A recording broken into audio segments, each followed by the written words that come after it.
अस्सलामु अलैकुम वरहमतुल्लाहि ताला वबरकातुहू। नहमदुहु व नुसल्ली अला रसूलिहिल करीम, अम्मा बाद, फ़अऊज़ु बिल्लाहि मिनश शैतानिर रजीम। बिस्मिल्लाहिर रहमानिर रहीम। कुल्लु नफ्सिन ज़ाइक़तुल मौत। सदक़ल्लाहुल मौलानल अज़ीम। अल्लाहु रब्बु मुहम्मदिन सल्लल्लाहु अलैहि वसल्लम। नहनु इबादु मुहम्मदिन सल्लल्लाहु अलैहि वसल्लम व अला ज़बिही व सहबिही अबादद दुहूरि व कर्रमा। कि मोहम्मद से वफ़ा तूने तो हम तेरे हैं, कि मोहम्मद से वफ़ा तूने तो हम तेरे हैं। ये जहाँ चीज़ है क्या लहो कलम तेरे है। আলহামদুলিল্লাহ, সমস্ত হামদ সানা প্রশংসা ইবাদত গুণগান গুণভজন আরাধনা উপাসনা সেই মহান স্রষ্টা রব্বুল আলামিনের জন্য, যিনি এক অদ্বিতীয় অক্ষয় অব্যয় অনাদি অনন্ত, যিনি আপন অশেষ রহমতের বদৌলত আপনাকে আমাকে পবিত্র আল্লাহওয়ালার মজলিসে একত্রিত করেছেন, সে হাকিকি রব্বে কদিরের শুকরিয়া আদায় করি, বলি আলহামদুলিল্লাহ। अतोपर दरूद सलाम अवतीर्ण होक शहनशाह जीवेकार, मदानी के ताजदार, दोनों आलम के मालिक व मुख्तार, बेकसू के बस बेकसू के कस रहा तो कल्बो सीना, हाजिर नजीर पैगंबर नबी मोहम्मदुर रसूलुल्लाह सल्लल्लाहु ताला अलैहि वसल्लमेर उपरे बेहद पाना दरूद व सालाम अवतीर्ण होक, जुरे बोली अल्लाहुम्मा आमीन। बिरादर ने मिल्लात इस्लामिया उपस्थित स्टेडे आजकेर सभार सुयोग्य सुदक्ष निर्वाचित निर्धारित सभापति महाशय, स्टेडे उपविष्ट ओलामा इकराम तोलाबा एजाम, आमार सम्मुखे रसूल प्रेमिक मुसलमान सकल के आबारो जानाय अंतरेर आंतरिक सालाम। अस्सलामु आलैकुम व रहमतुल्लाहि ताआला व बाराकातुहू। बिरादरान मिल्लात इस्लामिया, आमी जे आयाते करीमा तेलावात करेছি, এই আয়াত অতি সুপরিচিত আয়াত, তাই না বাপ? আমরা সবাই এই আয়াতটা শুনে থাকি, আর এমন কেউ নাই যে কেউ শুনেনি, কারণ জানাজার ময়দানে গেলে এই আয়াতটাই পাঠ করা হয় বেশি। বিরাদার, এই আয়াতকে সম্মুখে রেখে কিছু আলোচনা করার পূর্বে আপনাকে দু একটা কথা বলে বক্তব্য আগের দিকে নিয়ে যাই। আপনি মাগরিব থেকে নিয়ে এতক্ষণ পর্যন্ত যত বক্তা বক্তব্য রেখেছেন, সবাই কিন্তু দরুদের মাধ্যমে আলোচনা রেখেছে, তাই না বাপ? দরুদ, ये दरूद एमन একটি ইবাদত, ये दरूद এমন একটি আমাল, বলা হয়েছে দুনিয়ার বুকে যত আমল রয়েছে ওটা কবুল হবে কিনা তার গ্যারান্টি নাই, কিন্তু দরুদে পাক যখনই কেউ পড়ে সঙ্গে সঙ্গে রব্বুল আলামিন সেটাকে বিনা বাধাতেই কবুল করে। জোরে বলি সুবহানাল্লাহ। ये दरूद বলা হয়েছে বান্দায়ে মুমিন যখন রব্বে কাদিরের দরবারে দোয়া করে, ওই দোয়াটা আসমান ও জমিনের মধ্যে ঝুলন্ত অবস্থায় থাকে। বলে কবুল হয় না? বলে না। কতক্ষণ পর্যন্ত? বলে যতক্ষণ না ওই দোয়ার আগে এবং পরে নবীর প্রতি দরুদ না পড়া হয়। আর আমরা হলাম সুন্নি মুসলমান, আমরা দরুদ পড়তে ভালোবাসি, তাই না বাপ? দরুদ পড়ি কিনা? আমরা দরুদ পড়ি।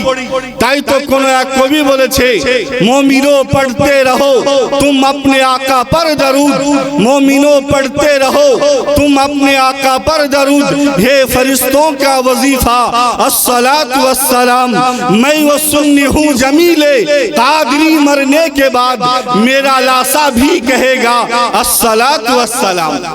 বলতে আছে, এ মুমিন তুমি তোমার নবীর প্রতি দরুদ ও সালাম পড়ো। বলে কেন? বলে এই দরুদ ও সালাম ফেরেশতাদের ওজিফা। জোরে বলি সুবহানাল্লাহ। কারণ রব্বুল আলামিন সূরা আহজাবের মধ্যে স্পষ্ট ভাষাতে জগতের মানুষকে জানিয়ে দিয়েছে যে ইন্নাল্লাহা ওয়া মালাইকাতুহু ইউসাল্লুনা আলান নবী, নিশ্চয় আমি আল্লাহ এবং আমার মনোনীত ফেরেশতাগণ নবীর উপরে দরুদ ও সালাম পড়ছি এবং পড়তে থাকি। জোরে বলি সুবহানাল্লাহ। পরের আয়াতে রব্বুল আলামিন ইয়া আইয়ুহান নাস বললেন না, সমস্ত মানব জাতিকে ডাকলেন না। রব্বুল আলামিন বলতে আছেন ইয়া আইয়ুহাল্লাযীনা আমানু, হে ঈমানদারগণ, সাল্লু আলাইহি ওয়া সাল্লিমু তাসলিমা, তোমরাও নবীর প্রতি দরুদ পড়ো এবং খুব খুব সালাম পড়ো। জোরে বলি সুবহানাল্লাহ। এবার যদি কেউ বলে চায়ের দোকানে নবীর প্রতি দরুদ পড়া যাবে না, তার সঙ্গে তর্ক করার দরকার নেই। কেন বাপ? কারণ আল্লাহ তো ঈমানদারকে ডাক দিয়েছে, তাই না? যে ঈমানদার হবে সে দরুদ পড়বে। যদি দরুদে বাধা হয়, যদি দরুদ পড়তে অসুবিধা হয়, বুঝে নিতে হবে এর দলটা আলাদা রয়েছে। ব্রাদার, আমরা আকীদার দিক থেকে এটা বিশ্বাস রাখি, আপনি আমি আজকে হিমচির সরজমিনে পড়ে দরুদ ও সালাম পড়তে আছি, এটা আমাদের ঈমান যে আপনারও আমার নবী গুম্বাদে খাজরা থেকে শুনতে আছেন, তাই না বাপ? আকীদা রাখি কিনা? রাখি। আপনাকে কেউ বলবে যেটা কেমন ভাবে সম্ভব, এখানে তুমি দরুদ পড়ছো, ওখানে কেমন ভাবে শুনবে? আপনার কাছে দলিল চাইবে। কারণ বর্তমান এমন একটা সময় যে দলিল ছাড়া মানুষ আর কিছু বোঝে না। আর এটাও মনে রাখবেন, আহলে সুন্নাত ওয়াল জামাতের উলামায়ে কিরামগণ যে কথাটা বলে সেটা দলিলের ভিত্তিতে বলে। জোরে বলি সুবহানাল্লাহ। আসুন নবী শুনতে পাই কি পাই না? আপনি সূরা নামাল উঠিয়ে দেখুন, আপনারও আমার নবীর অনেক পূর্বে একজন নবী এসেছিলেন, যিনার নাম হযরতে সুলাইমান পয়গম্বর। কি নাম বাবজি? হযরতে সুলাইমান আলাইহিস সালাম। নাম তো শুনেছেন না? তিনি আপনার পুরো বিশ্বের বাদশাহ ছিলেন। তিনাকে আল্লাহ এতটা ক্ষমতা দিয়েছিলেন যে তিনি বাতাসেরও ভাষা বুঝতেন, জিন্নাতেরও ভাষা বুঝতেন, পিপিলিকারও ভাষা বুঝতেন। এহনো পয়গম্বর ছিলেন। সূরা নামালের মধ্যে বলতে আছে, একদিন হযরতে সুলাইমান পয়গম্বর তিনি আপনার ইরাদা করলেন, তিনি একটি জায়গা দিয়ে আপনার যেতে আছেন। তো কোরআনের ভাষাতে বলা হয়েছে, যখন হযরতে সুলাইমান আলাইহিস সালাম আপনার ওয়াদি নামাল নামক জায়গাতে যাবে, প্রবেশ করবে। ওয়াদি মানে হলো এলাকা, আর নামাল মানে হলো পিপিলিকা। এই পিপিলিকার এলাকাতে যখন হযরতে সুলাইমান আলাইহিস সালাম যাবেন, তো এই পিপিলিকার মধ্যে একজন রানী পিপিলিকা, মহিলা পিপিলিকা, সে আপনার তার দলবলকে বলতে আছে, তোমরা তাড়াতাড়ি গর্তের মধ্যে ঢুকে যাও, কারণ আল্লাহর পয়গম্বর হযরতে সুলাইমান আলাইহিস সালাম এবং তিনার সৈন্যবাহিনী আসতে আছে, হতে পারে তিনার সৈন্যবাহিনী ওয়াক্খিয়ারে তোমাদের উপরে পা তুলে দিতে পারে, তোমরা তাড়াতাড়ি গর্তের মধ্যে প্রবেশ করে যাও। এই কথা যখন পিপিলিকার রানী অন্য পিপিলিকাকে বলতে আছে, ওদিকে কোরআন বলতে আছে যে পিপিলিকার এই ভাষা শুনে হযরতে সুলাইমান পয়গম্বর তিনি মুচকি হাসতে আছে। জোরে বলি সুবহানাল্লাহ। তিনি হাসতে আছেন। তাফসীর কারকগণ বলেন যে দূরত্ব কত ছিল? বলেছে 3 মাইল আপনার দূরত্ব ছিল। 3 মাইল দূরে থেকে হযরতে সুলাইমান আলাইহিস সালাম পিপিলিকার ভাষা বুঝার পরে তিনি হাসতে আছেন। এ বেরাদার, এবার আপনাকে বলতে চাই, বলেন তো সুলাইমান আলাইহিস সালাম তিনি তো নবী, কিন্তু আপনারও আমার নবী হলেন ইমামুল আম্বিয়া। জোরে বলি সুবহানাল্লাহ। সমস্ত নবীদের সরদার আপনারও আমার নবী। তো পিপিলিকা তিনি একটা উম্মতি নয়, তিনি হচ্ছে একটা মাখলুক, তাই না বাপ? তো সমস্ত নবীর উম্মতের চাইতে কোন উম্মতের মর্যাদা বেশি? আপনার আমার মর্যাদা হলো বেশি।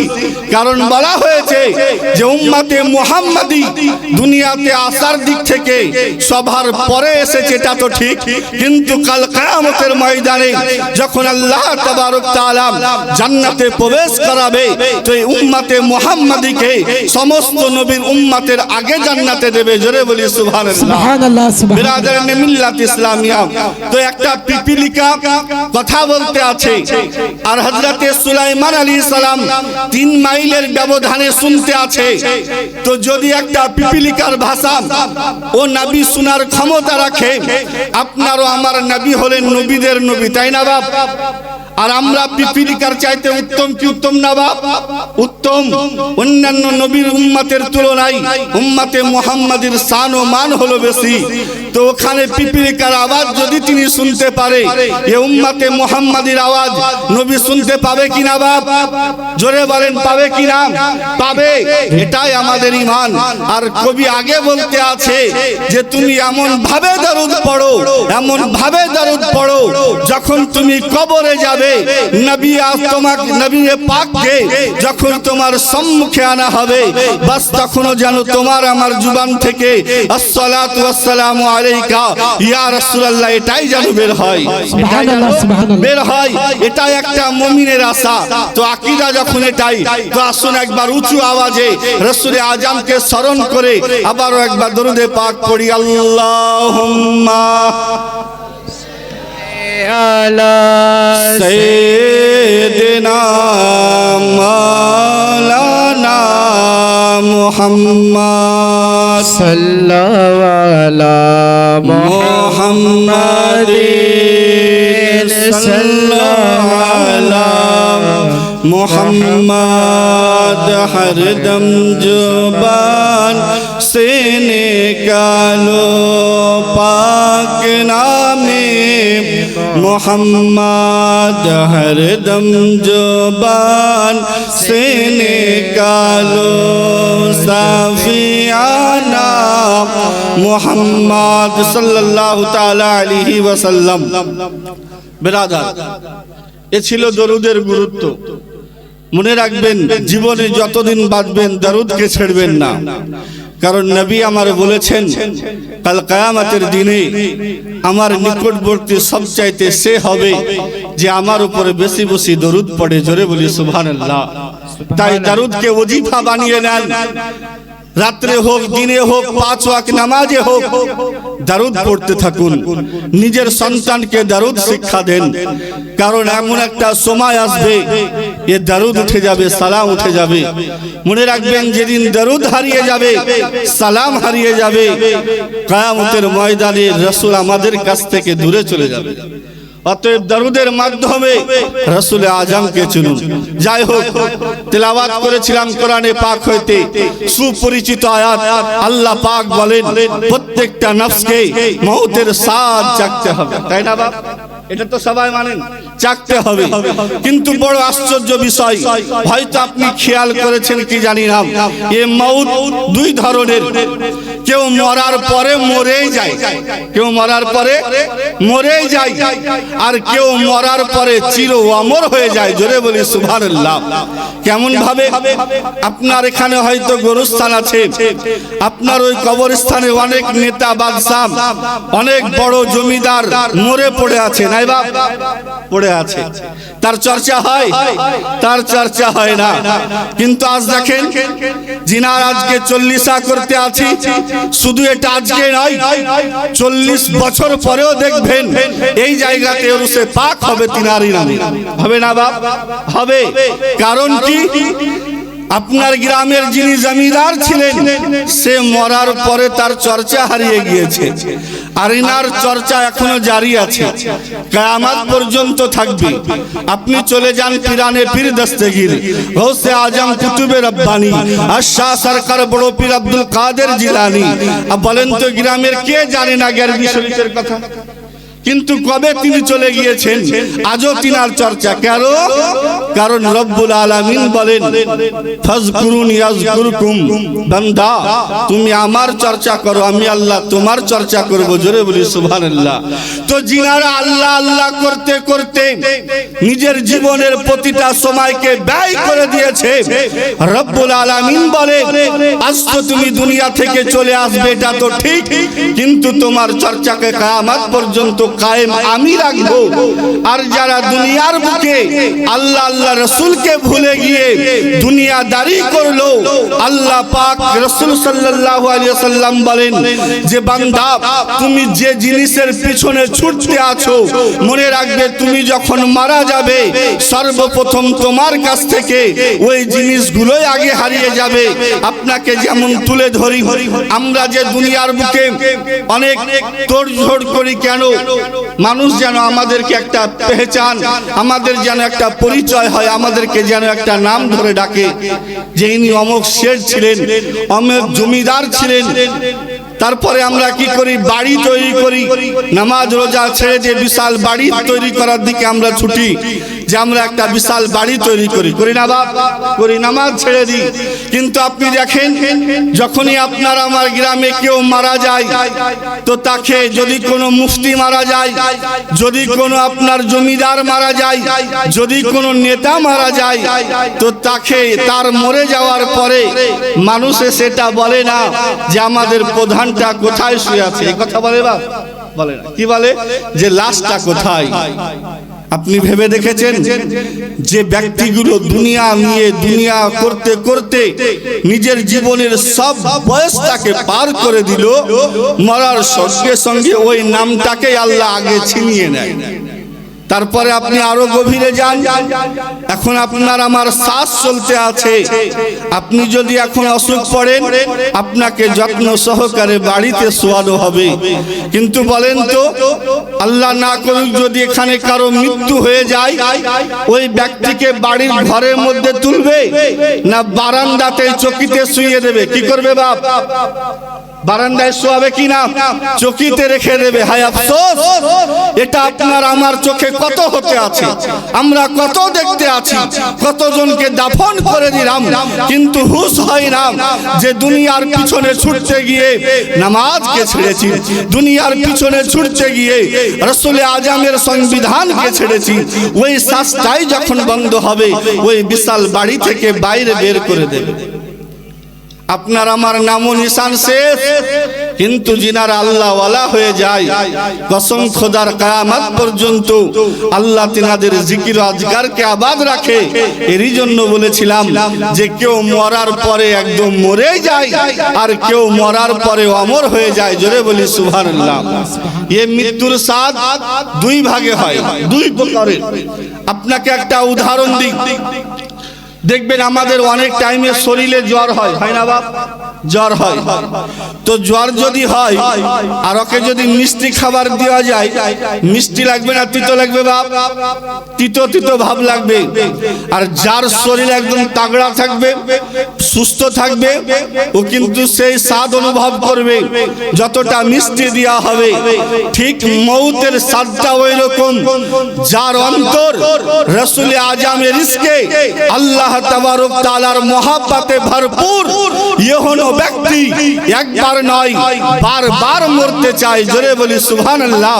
আর যার অন্তরটা নবীর প্রেম থেকে খালি, যার অন্তরটা খোদার ভয় থেকে খালি, এহনো ব্যক্তি মৃত্যু থেকে বারবার ভয় পায়, এ মরতে ভয় পায়, এ মরতে চায় না। কারণ হযরতে খাজা গরিবে নওয়াজ আলাইহির রহমাতু ওয়া রিদওয়ান বলেন যে মৃত্যু হলো বন্ধুর সঙ্গে বন্ধুর মিলন। জোরে বলি সুবহানাল্লাহ। বন্ধুর সঙ্গে বন্ধুর মিলন কেমন ভাবে বলেন তো? আমরা যারা আছি আমাদের সকলের মধ্যে একটা আশা আছে যে আমরা যেন একবার না হলেও স্বপ্নে রাসূল আজমের চেহারার যেন দর্শন করি। শখ নাই বাপ? আমাদের সকলের শখ আছে, সকলের ইচ্ছা আছে। কিন্তু মনে রাখবেন, যখন কোনো মানুষ মারা যায়, তিনাকে যখন কবরে রাখা হয়, আমরা ওলামাদের মুখে শুনেছি যে রাসূল আজমের হাজরি সেখানে হবে, তাই না? তো যে ঈমানদার হবে, যে মুমিন হবে, সে মৃত্যুকে ভয় পাবে না, সে মৃত্যুকে আপন করে নেবে। কারণ হলো এটাই যে সে সারা বছর ধরে যে নবীকে দেখার অপেক্ষায় ছিল, যখনই কবরে যাবে তো সেই নবীর দিদার নসিব করবে। জোরে বলি সুবহানাল্লাহ।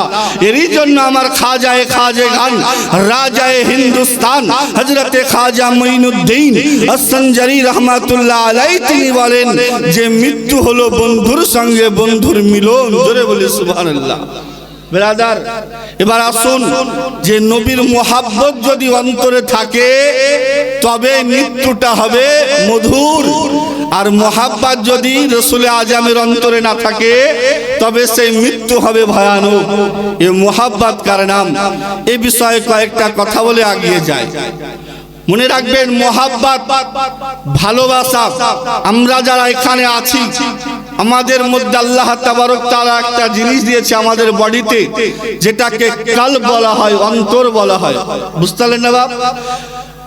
আমরা যারা আছি বাচ্চা থেকে নিয়ে বৃদ্ধ পর্যন্ত কোন মানুষ কোন সময়ের জন্য ভালোবাসা ছাড়া বাঁচে না, ভালোবাসা ছাড়া বাঁচে না। বাচ্চা থেকে নিয়ে বৃদ্ধ সবাই প্রতিটা মুহূর্তে ভালোবাসে, কোনো না কোনো জিনিসকে ভালোবাসে।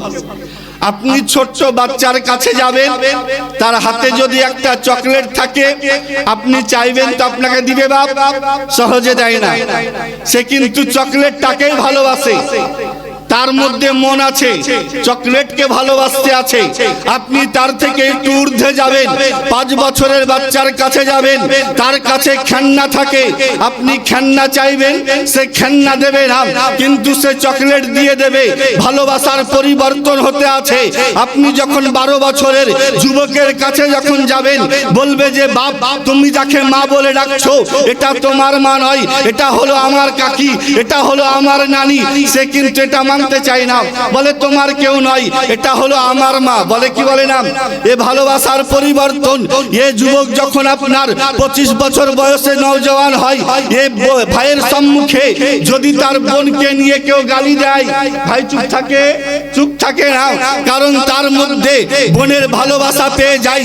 এখনো যুবক যখন 30 বছর বয়সে একজন মহিলার সঙ্গে বিবাহে আবদ্ধ যখন হয়ে যায়, আর ওই পুরুষের সম্মুখে যদি স্ত্রীর ব্যাপারে কেউ বলে, মেনে নিবে বাপ?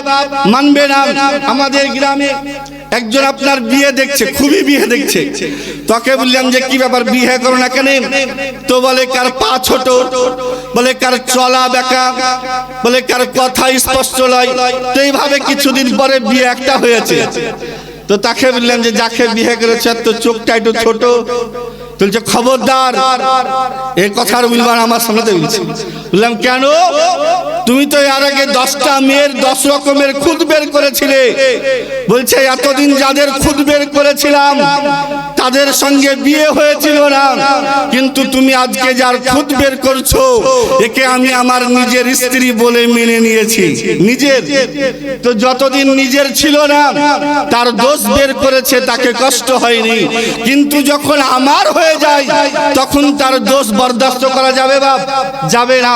এটাকে মাথায় রাখবেন। আগে বলবো, এইভাবে যখন একজন পিতা আপনার কন্যাকে জন্ম দেয়, তার মধ্যে কন্যার ভালোবাসা জন্ম নেয়। এইভাবে যখন তার পুতা পুত্নী হয়, তাদের ভালোবাসা জুটে। এইভাবে একটা মানুষ মৃত্যুবরণ করে, হয় না বাপ? তাহলে প্রতিটা মানুষ বাচ্চা থেকে নিয়ে বৃদ্ধ তার অন্তর কাউকে না কাউকে ভালোবাসছে। কিন্তু আপনি আমি এদেরকে যে ভালোবাসতে আছি, এদেরকে যে ভালোবাসতে আছি, কোরআনকে হাদিসকে ফলো করে যদি ভালোবাসতাম তবে আমরা কষ্ট পেতাম না। আপনি দেখবেন যারাই ভালোবাসে তারাই কষ্টের মধ্যে আছে। কেউ বলে সন্তান ধোঁকা দিয়েছে, কেউ বলে বিবি ধোঁকা দিয়েছে, কেউ বলে বাপ ধোঁকা দিয়েছে। ভালোবেসেছিলাম কিন্তু ধোঁকা দিয়েছে। হয় কি হয় না বাপ? হয়। আপনাকে বলতে চাই, আপনি যে আজকে ধোঁকা পেয়েছেন এর কারণ হলো এটাই, আপনি অন্তরটাকে ভুল জায়গায় লাগিয়েছেন, আপনার ভালোবাসাটা অন্য জায়গাতে চলে গিয়েছে। আপনাকে কোথায় ভালোবাসতে হতো? আমার রাসূল আজম হাদিসে পাকের মধ্যে বলেন যে ততক্ষণ পর্যন্ত একজন ব্যক্তি মুমিনে কামিল হবে না যতক্ষণ না তার অন্তরে আমি নবী, তার আত্মীয় স্বজন, পিতা মাতার চাইতে সব চাইতে অধিক প্রিয় না হব, সে মুমিনে কামিল হবে না। জোরে বলি সুবহানাল্লাহ। এ বেরাদার, পিতা মাতা অপেক্ষা নবীকে ভালোবাসতে হবে, ভাই বোন অপেক্ষা নবীকে ভালোবাসতে হবে, আত্মীয় স্বজন অপেক্ষা নবীকে ভালোবাসতে হবে। এবার আপনি নিজের বিবেককে জিজ্ঞাসা করেন, আপনার কাছে যদি কেউ স্ত্রীর ব্যাপারে বদনাম যদি করে, আপনি আমি মানি বাপ? মানি না। যদি কেউ আজকে করে, আপনি তার সঙ্গে চা খাবেন? বলেন চা খাবেন? খাবেন না। ওকে সালাম দেবেন? সালামও দেবেন না। কেউ যদি আপনার মাকে গালি দেয় আপনি সহ্য করবেন না। কিন্তু বেরাদার, বড় আফসোস, পিতা মাতাকে গালি দিলে সম্পর্ক বিচ্ছেদ হয়ে যায়, আপনার মেয়েকে গালি দিলে সম্পর্ক দূর হয়ে যায়। কিন্তু যে রাসূল আজম সাল্লাল্লাহু আলাইহি ওয়াসাল্লামকে আল্লাহ তাবারক তাআলা বেমিসাল করে দুনিয়ার বুকে পাঠিয়েছেন, যে নবীর চলা হলো বেমিসাল, যে নবীর বলা হলো বেমিসাল, যে নবীর আঙ্গুলের ইশারা হলো বেমিসাল, যে নবীর দর্শন হলো বেমিসাল, যে নবীর কদম মুবারক হলো বেমিসাল। রাসূলে আজম রসুলে আজম সাল্লাল্লাহু তাআলা আলাইহি ওয়াসাল্লাম। हेलो नारे तकबीर, नारे तकबीर, नारे रिसालत, नारे रिसालत, मसला के आला हजरत সাল্লাল্লাহু তাআলা আলাইহি ওয়াসাল্লাম। তো বেরাদারানে মিল্লাত ইসলামিয়া, আপনার ও আমার নবী কার নাম। আজকে আপনার আমার পিতামাতার সম্মান কতটা। আপনার আমার পিতামাতা পাঁচ ওয়াক্ত হয়তো ঠিক করে নামাজ পড়ে না, আপনার আমার ঘরের কন্যা ঠিকভাবে হয়তো পর্দা করে না, কিন্তু যখন আপনার আমার পরিবারের কারো ব্যাপারে কেউ যদি কিছু বলে সম্পর্ক দূর করে দিই। কিন্তু আপনি কি জানেন আপনি আমি কোন নবীর উম্মত, আপনি আমি কোন নবীর গোলাম। আজকে দুনিয়ার বুকে কিছু মানুষকে দেখা যায় যে তাদের চলার ধরন আলাদা। যদি বলা হয় এরকম স্টাইল কেন, তো বলে জানো না, থানার বড় বাবুর হাত আমার ঘাড়ের উপরে আছে, নেতার ডান হাত আমার ঘাড়ের উপরে আছে। বলে বড় বড় সেলিব্রিটির সঙ্গে হিরো হিরোইনের সঙ্গে আমার ছবি তোলা আছে, তাই আমার চলার ভঙ্গিমা হলো আলাদা। এ বেরাদার, যদি দুনিয়ার নেতার পাওয়ারে তার যদি অ্যাটিটিউড যদি এত হয়, দুনিয়ার নেতার পাওয়ারে তার যদি এত গরম হয়, আপনি কি জানেন যে আপনি আমি কোন নবীর উম্মত। কুরবান জান মুসলমান, আপনার নবী যদি, আপনারও আমার নবী আরবের ধার দিতে দাঁড়িয়ে আসমানের দিকে ইশারা করেছে, তো আসমানের চন্দ্র নিজের অন্তরখানাকে চিড়ে দিয়ে রাসূলে আজমের শাহাদাতের সাক্ষী দিয়েছে। এর নাম হলো মুহাম্মদুর রাসূলুল্লাহ। আপনারও আমার নবী হলো ও পয়গম্বরে আজম, যিনি আপনার যদি আপনার গাছকে ইশারা করে তো গাছ নিজের জায়গাকে ছেড়ে দিয়ে রাসূলে আজমের দরবারে হাজিরি দিয়ে দেয়। এ বেরাদার, আপনি আমি ওই নবীর উম্মত যে নবীর চলা হলো বেমিসাল, যে নবীর বলা হলো বেমিসাল, যে রাসূলে আজমের থুতু মুবারক হলো পাক, যে রাসূলে আজমের প্রস্রাব মুবারক হলো পাক, যে রাসূলে আজমের আপনার সমস্ত কিছু হলো পাক। আপনার আমার ঘামে স্ত্রী পাশে থাকে রাম, কিন্তু হাদিসের মধ্যে আম্মা জান রাসূলে আজমের পবিত্র বিবিগণ বর্ণনা করতে আছে যে রাসূলে আজমের পবিত্র দেহ মুবারকের ঘাম মুবারককে আমরা আপনার এক জায়গায় জমা করতাম। যখন কোন গরিব সাহাবীর বিবাহ হতো তো ওই জায়গাতে, আতরের জায়গাতে রাসূলে আজমের পবিত্র ঘাম মুবারক দিয়ে দিতাম। জোরে বলি সুবহানাল্লাহ। রাসূলে আজমের ঘাম হলো আপনার বেমিসাল, যে নবীর ঘাম আমাদের ঘামের সঙ্গে যায় না, যে নবীর আপনার থুতু মুবারক আমাদের থুতুর সঙ্গে যায় না, ও রাসূলে আজমের থুতু বেমিসাল। হযরতে আবু বকর সিদ্দিক বলেন, ইয়া রাসূলুল্লাহ, পায়ের মধ্যে সাপে আপনার ছবল মেরেছে। নবী বলে তাই? বলে হ্যাঁ ইয়া রাসূলুল্লাহ। বলে তোমার ওই জায়গাটা দেখাও। হযরতে আবু বকর সিদ্দিক আপনার ছবল দেয়া জায়গাটা দেখাতে আছে। আপনারও আমার নবী মুস্তাফা নিজের লব মুবারক হতে পবিত্র থুতু মুবারককে নিলেন, সিদ্দিকে আকবরের আপনার ওই জায়গাতে লাগিয়ে দিলেন, তো আল্লাহ পাক বিষকে পানি করে দিল। জোরে বলি সুবহানাল্লাহ। যে রাসূলে আজমের থুতুতে আপনার সাপের বিষ পানি হয়ে যায়, যে নবীর থুতু আপনারও আমার থুতুর সঙ্গে যায় না, যে নবীর ঘাম মুবারক আপনারও আমার ঘামের সঙ্গে যায় না, ওই নবী আপনার আমার মতো হবে বাপ? জোরে বলেন হবে না, ওই নবীর মতো হবে না। আপনি কি জানেন যে নবী কার নাম? আজকে যদি আপনাকে এখানে কেউ গালি দেয়, আপনি বাড়িতে যাবেন, আপনার পিতাকে বলবেন, সে হয়তো ঝামেলা পাকাবে, কিন্তু কুরবান জান মুসলমান, যখন যখন আবার আপনারও আমার নবীকে আরবের কাফেররা মুশরিকেরা নবীর উপরে বদনাম করেছে, আপনার কোন রকম খারাপ মন্তব্য করেছে, দুনিয়ার কোন মানুষ উত্তর দেওয়ার আগে সঙ্গে সঙ্গে রব্বুল আলামিন নিজের পক্ষ হইতে হাবিবের তরফ থেকে উত্তর দিয়ে দিয়েছে। আবু লাহাব বলেছিল, হে মুহাম্মদ, তোমার হাত ধ্বংস হয়ে যাক, আমার নবী কিছু বলবেন, তার আগে আল্লাহ বলে, মাহবুব আপনি নয়, উত্তর আমি দেব।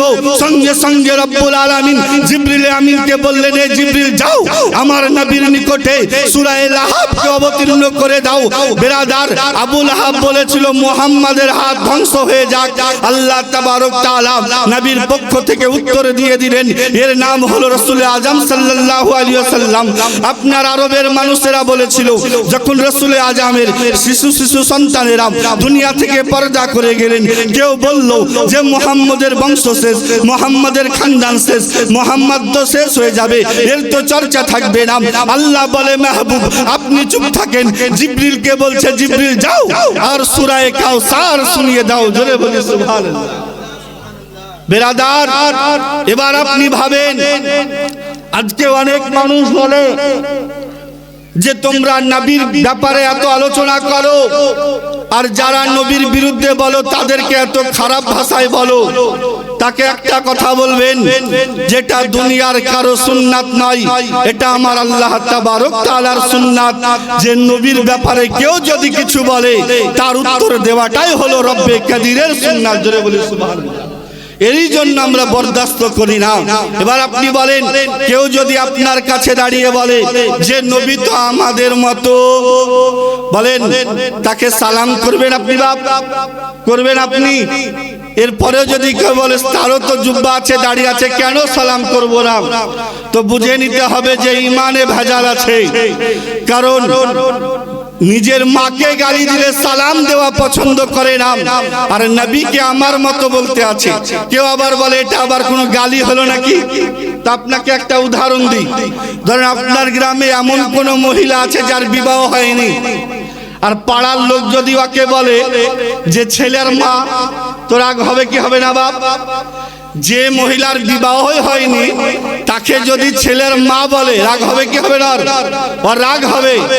এটা যদিও গালি নয়, কিন্তু তার সম্পর্ক কিংবা তার চরিত্রের সঙ্গে যায় না। কারণ ছেলের মা হতে গেলে বিবাহ জরুরি, যেহেতু বিবাহ হয়নি তো ছেলের মা বললে কথাটা তার সঙ্গে যায় না। বেরাদারানে মিল্লাত ইসলামিয়া, আপনি আমি কোথায় আর রাসূল আজম কোথায়? ওই নবীকে যদি বলে আমাদের মতোই, এটা নবীর শানের সঙ্গে যায় না। যায় বাপ? যায় না। অতএব রাসূল আজমের শানের চুল পরিমাণ বেয়াদবি যার জুবান থেকে বেরিয়ে যাবে, মনে রাখবেন আর যাই হোক না কেন রাসূল আজমের প্রেমিক হতে পারে না, প্রেমিক হতে পারে না। বাপজি আমার, সূরা কাউসার যে রাসূল আজমের খানদান শেষ হয়ে যাবে, এ বিষয়ে আপনাকে একটা ঘটনা, একটা যুক্তি, একটা দলিল নিয়ে বক্তব্য আগের দিকে নিয়ে যাই। আজকে জালসাতে ওরুসে পাকের শেষে আপনার দুইজনকে হেফজের পাগড়ি দেওয়া হবে, এটা তো জানেন না? হেফজের পাগড়ি দেওয়া হবে। ইতিপূর্বে যে সমস্ত নবী ও রাসূলরা এসেছিলেন, তিনাদের ওপরও কিছু নবী ও রাসূলের উপর আল্লাহ তাবারক তাআলা আসমানি কিতাব অবতীর্ণ করেছিলেন, যেমন তাওরাত শরীফ, জবুর, ইনজিল, আরো ছোট ছোট অনেক কিতাব।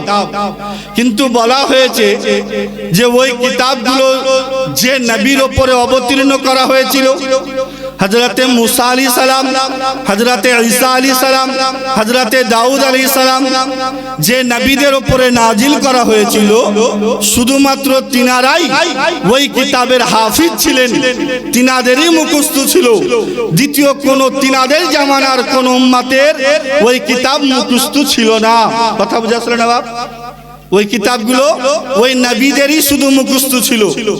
কিন্তু এ কোরআনে পাক এমন শান ও মানওয়ালা কিতাব, এ বেমিসাল কিতাব, যে কিতাবের সঙ্গে বিশ্বের কোন কিতাবের তুলনা চলে না।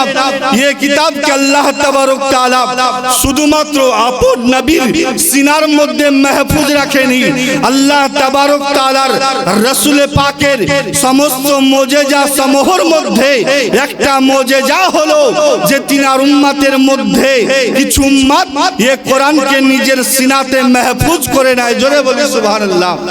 এটা এই উম্মতের জন্য খাস যে কোরআনকে তিনারা সিনার মধ্যে রেখেছেন।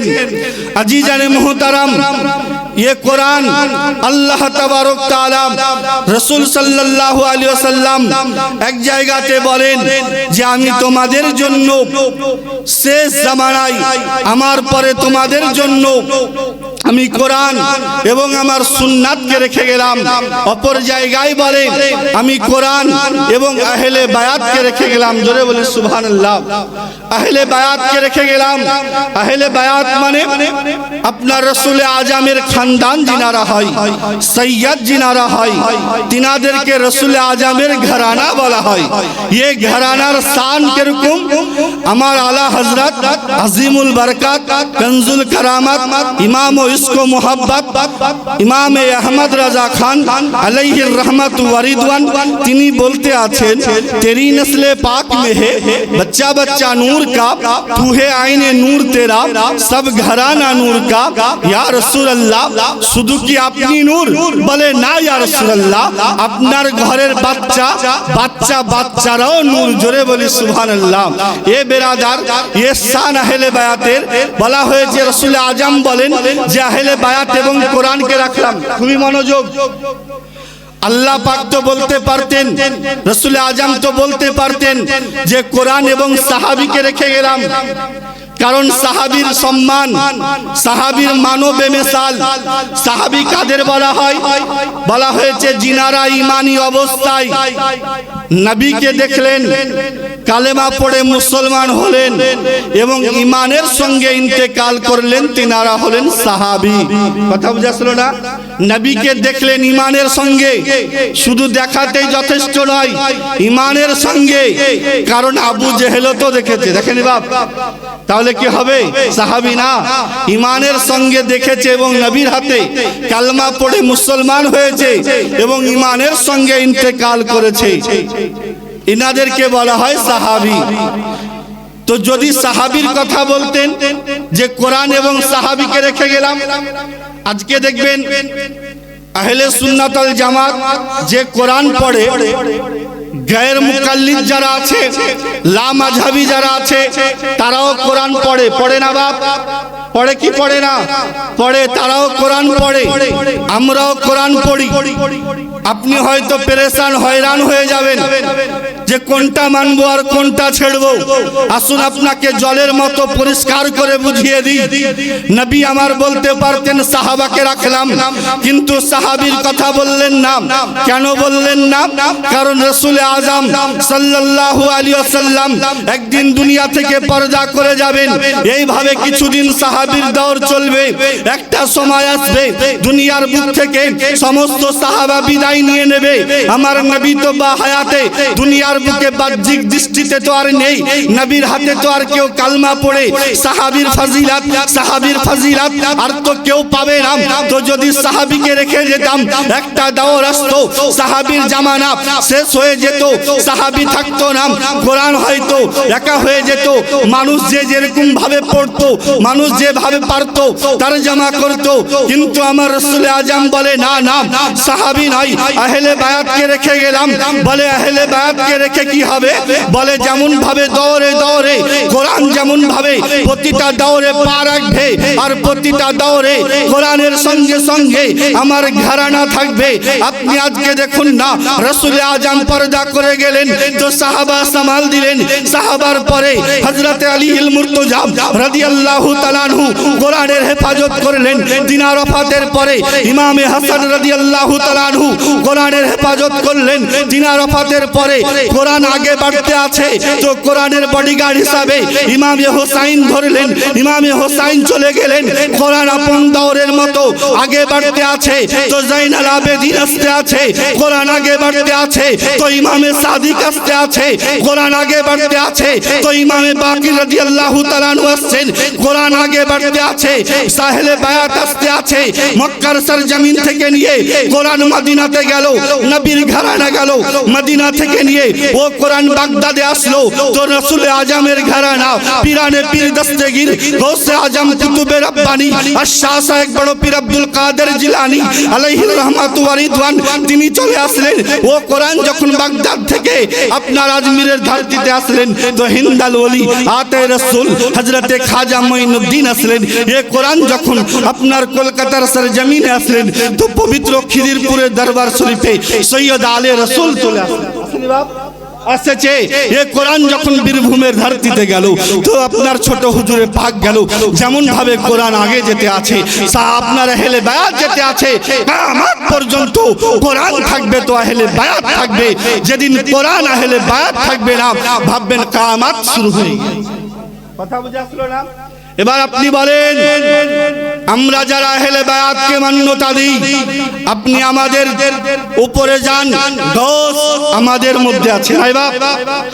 গৌস আমাদের মধ্যে আছে, আবদাল আমাদের মধ্যে আছে, ইমাম আমাদের মধ্যে আছে, পীর মাসায়েক আমাদের মধ্যে আছে, আপনার খাজেগান আমাদের মধ্যে আছে, শাহাবুদ্দিন শাহরওয়ার্দী আমাদের মধ্যে আছে, হযরত ইমামুত তরিকা হযরত বাহাউদ্দিন নকশবন্দ আমাদের মধ্যে আছে, ইমামে আজম আমাদের মধ্যে, ইমামে সাফি আমাদের মধ্যে, ইমামে মালিক আমাদের মধ্যে। এবার আপনি বলেন, যে তরজমা যে কোরআনের সঙ্গে আহলে বায়াত থাকবে, ওই তরজমা কোরআনের সঙ্গে আমরা থাকবো, তাই না বাপ? আমরা থাকবো। যদি এইভাবে আপনি কোরআন বোঝেন তবে কোনোদিন পথভ্রষ্ট হবেন না, আর যদি এগুলোকে ছাড়া কোরআনকে ধরেন তো আপনি পথভ্রষ্ট হয়ে যাবেন। আর এটা হবে, এটা স্বাভাবিক, কারণ তারা আহলে বায়াতকে বাদ দিয়ে কোরআন বুঝতে গিয়েছে। বুঝতে হবে, কারণ যে কোনো জিনিস বুঝার আগে আপনি কিতাবের কোরআন পড়বেন, এটা আলাদা বিষয়, কিন্তু কোরআনের গুরুত্ব বুঝতে গেলে রব্বুল আলামিনের মুহাব্বত দরকার আছে, না বাপ? মুহাব্বত দরকার আছে। বলা হয়েছে যে অন্তর, যে সাজদা ইয়াদে ইলাহি থেকে খালি, ও সাজদার কোনো মূল্য রবের দরবারে থাকে না। যে সাজদা খোদার স্মরণ থেকে খালি, যে দরুদ নবীর জিয়াদ থেকে খালি, ওর কোনো গুরুত্ব থাকে না। বলা হয়েছে অন্তরে যদি রসুল থাকে, মদিনাতে নাই, হিমচির সরজমিনে দাঁড়িয়ে যদি সালাম দাও, তোমার সালাম আমার নবী শুনতে পায়, তোমাকে দেখতেও পায়। জোরে বলি সুবহানাল্লাহ। আসুন একবার দরুদে পাক পড়ি, আল্লাহুম্মা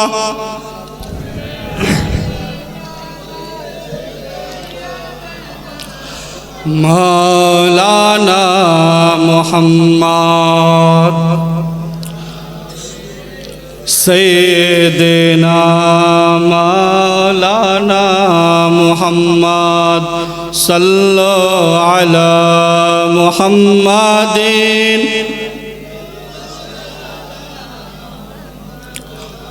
हरदम जुबान से निकालो पाक नामे मोहम्मद, हरदम जुबान से निकालो सफियाना मोहम्मद सल्लल्लाहु ताला अलैहि वसल्लम। तो बिरादरान मिल्लात इस्लामिया, रसूल आजमेर प्रेम যদি সিনায় থাকে তো মৌত খুবই সুন্দর হবে। আসুন এবার আপনাকে বলি যে মোহাব্বতের ব্যাপারে বলতেছিলাম। তো মোহাব্বত, ভালোবাসা যতদিন আমরা দুনিয়ার সঙ্গে রাখবো, আপনাকে বুঝতে হবে যে আমরা ধোঁকায় পাবো। কিন্তু এই ভালোবাসা যদি তাজদারে মদিনার সঙ্গে হয়ে যায়, এ ভালোবাসা যদি ইমামুল আম্বিয়ার সঙ্গে হয়ে যায়, তবে মনে রাখবেন আপনাকে যদি মরুভূমির প্রান্তরেও টানা হয়, আপনার জবানে কালেমা জারি থাকবে। জোরে বলি সুবহানাল্লাহ। আপনার অন্তরে যদি নবীর মোহাব্বত ঢুকে যায়, জগৎ আপনাকে ছেড়ে দেবে, তবু আপনার জবান আল্লাহ আল্লাহ রাসূলের ভক্তিতে থাকবে। কারণ আমরা বেলালের, হযরতে বেলালে হাবশী রাদিয়াল্লাহু তাআলা আনহুর জীবনী দেখেছি যে তিনার অন্তর যখন নবীর মোহাব্বতে ভরপুর, তো তিনাকে মরুভূমিতে টানতে আছে কাফের, তবুও তিনি বলছেন না যে ইসলামকে ছেড়বো। তখনও তিনার জুবান বলতে আছে লা ইলাহা ইল্লাল্লাহ মুহাম্মাদুর রাসূলুল্লাহ সাল্লাল্লাহু তাআলা আলাইহি ওয়াসাল্লাম। কেন বলতে আছে? কারণ এই অন্তরটা নবীর মোহাব্বতকে বুঝে নিয়েছে, এই অন্তরটা নবীর মোহাব্বতকে বুঝে নিয়েছে। তো মনে রাখবেন, ভালোবাসা এটা যখন কারো সঙ্গে কারো হয়ে যায়, এ জান নিতেও পারে আর জান দিতেও পারে। বুঝতে পারলেন না বাপ? ভালোবাসা যখন কারো সঙ্গে কারো হয়ে যায়, এ জান নিতেও পারে, জান দিতেও পারে। আপনি চলে যান হিজরতের ঘটনায়। আপনার ও আমার নবী পাক সাল্লাল্লাহু তাআলা আলাইহি ওয়াসাল্লাম যখন হিজরত করে রাসূলে আজম মদিনার দিকে রওনা হলেন, তিনার সফরের সঙ্গী হযরতে সাইয়্যিদনা আবু বকর সিদ্দিক রাদিয়াল্লাহু তাআলা আনহু ছিলেন। আর এর আগে নবী যখন আমার মক্কা ছেড়ে মদিনায় যাবেন, তো নবী আমার হযরতে আলী রাদিয়াল্লাহু তাআলা আনহুকে ডাকলেন। জোরে বলি সুবহানাল্লাহ। একজন আলে রাসূল আছেন, তো একজন সাহাবে রাসূল আছেন। আমরা আহলে সুন্নাত আল জামাত, আমাদের দুই নজরে আমরা দুজনকে সমান ভাবে দেখি। কেউ আছে সাহাবীকে মানে তো আহলে বায়াতকে ছেড়ে দেয়, কেউ আহলে বায়াতকে মানে তো সাহাবীকে ছেড়ে দেয়। সুম্মা আলহামদুলিল্লাহ, আপনার আহলে সুন্নাত আল জামাতের মুসলমান না সাহাবীর দামানকে ছেড়েছে, না আহলে বায়াতের দামানকে ছেড়েছে, দুটো দামানকে আপনার একই সঙ্গে নিয়ে চলে। চলে না বাপ? চলে। তো রাসূল আজম যখন মক্কা ছেড়ে যাবেন, তো নবী আমার হযরতে আলীকে, হযরতে আলী রাদিয়াল্লাহু তাআলা আনহুকে বলতে আছে, আলী তুমি আমার বিছানায় শুয়ে যাও, বিছানায় শুয়ে যাও, আর সকাল বেলাতে মদিনাতে আমার নিকটে হাজির হবে। যাদের আমানত আমার কাছে আছে, এই আমানতগুলোকে আমানতদারকে দিয়ে দেবে। জোরে বলি সুবহানাল্লাহ। নবী হুকুম দিলেন, দেওয়ার পরে চলে গেলেন। আপনি চতুর্দিকে কাফেররা আপনার ঘিরে আছে যে মুহাম্মদ আরবি বের হলেই মারবো, কিন্তু নবী আমার চলে গিয়েছেন। হযরতে আলী রাদিয়াল্লাহু তাআলা আনহু বিছানায় শুয়ে আছেন। খুবই সংক্ষিপ্তের মধ্যে ঘটনা সমাপ্ত করি, সবাই জানেন ঘটনা। তো কিছুক্ষণ যখন সকালের দিকে কাফেররা দেখছে যে কি ব্যাপার, যায় না কেন, যাওয়ার পরে দেখতে আছে না, কাফেরেরা সকাল বেলায় যখন দেখলেন যে রাসূল আজম বিস্তারে নাই, নবী পাক এই জায়গাতে হযরতে আলী রাদিয়াল্লাহু তাআলা আনহু শুয়ে আছেন, তো কাফেরেরা জিজ্ঞাসা করতে আছে, আয় আলী তোমার কি ভয় হয় না? চতুর্দিকে কাফেরেরা তলোয়ার নিয়ে দাঁড়িয়ে আছে, এই তলোয়ারের মাঝে এত নিশ্চিন্তে তুমি ঘুমাও কিভাবে? হযরতে আলী রাদিয়াল্লাহু তাআলা আনহু বলেন যে শোনো শোনো, পৃথিবীতে জন্মাবার পর থেকে নিয়ে আজকে রাত্রিতে যেমন ভাবে আমি ঘুমিয়েছি, এর আগে কোনোদিন ঘুমাইনি। কারণ সদা সর্বদা মৌতের খেয়াল আমার অন্তরে ছিল। কিন্তু কাল যখন আমার নবী বলে গিয়েছেন যে আলী সকাল বেলাতে উঠবে, আমানতদারদের আমানতকে ফিরিয়ে দিয়ে মদিনায় চলে আসবে, আমি বুঝে গিয়েছি যতক্ষণ না নবীর দরবারে আমি আলী হাজিরি না দেব, আমাকে মৌত স্পর্শ করবে না। জোরে বলি সুবহানাল্লাহ। এই জায়গাতে আর একটা খেয়ালের বিষয় যে ফানাফি রাসূল কাকে বলা হয়, ফানাফি শাইখ কাকে বলা হয়। রাসূল আজমের জায়গাতে হযরতে আলী রাদিয়াল্লাহু তাআলা আনহু শুয়ে আছেন। কাফেরেরা আপনার মাঝে মাঝে উকি মেরে দেখতেছিল যে বিছানায় কেউ আছে না খালি আছে, তো মাঝে মাঝেই যখন দেখছে তো দেখছে বিছানায় শুয়ে আছে। এ বেরাদার, রাসূল আজমের জায়গাতে হযরতে আলী রাদিয়াল্লাহু তাআলা আনহু শুয়ে আছেন, কিন্তু তারা বুঝতে পারেনি বিস্তারে নবী শুয়ে আছেন, আলী শুয়ে আছে। কারণ হযরতে আলী রাদিয়াল্লাহু তাআলা আনহু আমার নবীর মুহাব্বতে এতটা ফানা ছিলেন যে তিনার শোয়া দেখে এটা বুঝতে পারেনি যে বিস্তারে গোলাম শুয়ে আছেন, আকা শুয়ে আছেন। এরই জন্য নিজেকে এমন ভাবে মানতে হবে পীর মুর্শিদকে, রাসূল আজমকে, যেন তিনাদের আকৃতি, তিনাদের ব্যবহার আপনাকে দেখে যেন বোঝা যায় যে ইনার সম্পর্ক কার সঙ্গে রয়েছে, ইনার চরিত্র কার চরিত্রের সঙ্গে মিলতে আছে। আপনি যখন দাঁড়িয়ে পেশাব করবেন, কেউ এটা বলবে না এর চরিত্র নবীর সঙ্গে মিলছে। আপনি যখন দাঁড়িয়ে পেশাব করবেন, আপনি যখন নামাজ ছেড়ে চায়ের দোকানে আড্ডা দেবেন, কেউ এটা বলবে না এর চরিত্র কার সঙ্গে মিলছে। কিন্তু আপনি যখন চেহারাতে সুন্দর দাড়ি রাখবেন, আপনি যখন মানুষকে সালাম করবেন, নামাজ পড়বেন, তো দেখনেওয়ালা বুঝে যাবে যে এটা আর কেউ নয়, রাসূল আজমের গোলাম রয়েছে। আজিজানে মুহতারাম, তেলাওয়াত করেছিলাম কোরআনে পাক হইতে, কুল্লু নফসিন যায়কাতুল মাউত। রব্বুল আলামিন বলে প্রত্যেকটা নফসকে মৌতের স্বাদ চাখতে হবে। বাবজি আমার, তো আমাদেরকে এমন ভাবে মরতে হবে যেন আমরাও মরার পরে অমর রয়ে যাই। হয়তো নিজেকে অমর হতে হবে, নতুবা যে অমর হয়ে গিয়েছে তাদের দামানকে ধরতে হবে।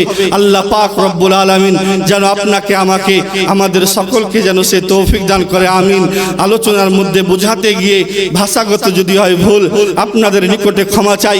শরীয়ত বিরোধী যদি হয় কোনো ভুল, আল্লাহর নিকটে তওবা পড়ি, সকলে পড়ি আস্তাগফিরুল্লাহ রাব্বি মিন কুল্লি যামবি ওয়া আতুবু ইলাইহি ওয়া লা হাওলা ওয়া লা কুওয়াতা ইল্লা বিল্লাহ। আসসালামু আলাইকুম ওয়া রাহমাতুল্লাহি ওয়া বারাকাতুহু।